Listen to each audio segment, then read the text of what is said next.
നമ്മുടെ നാട്ടിൻപുറങ്ങളിലെ ഇപ്പോൾ ഇല്ലാതായിക്കൊണ്ടിരിക്കുന്ന ഒരു പഴയ മാവാണ് പണ്ടാരക്കണ്ട്യൻ.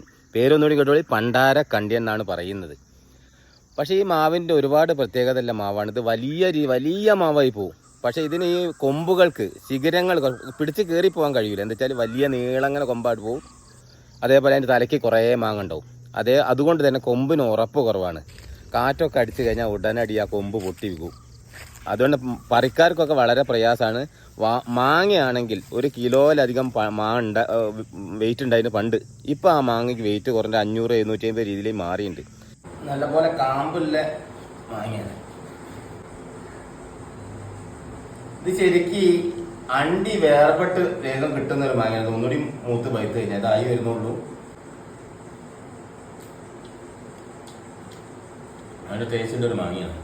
അപ്പം നാട്ടിൻപുറം ഇല്ലാതായി കൊണ്ടിരിക്കുന്ന ഒരു മാവ് പെട്ടാണ്. ആരും ഇത് നട്ട് വളർത്തുന്നൊന്നുമില്ല. എന്നെ നിങ്ങൾക്കറിയില്ല, നമ്മൾ മാവ് മുറിച്ച് കൊണ്ടുപോകണ ആൾക്കാർ മുറിച്ച് കൊണ്ടുപോകണമുണ്ട്.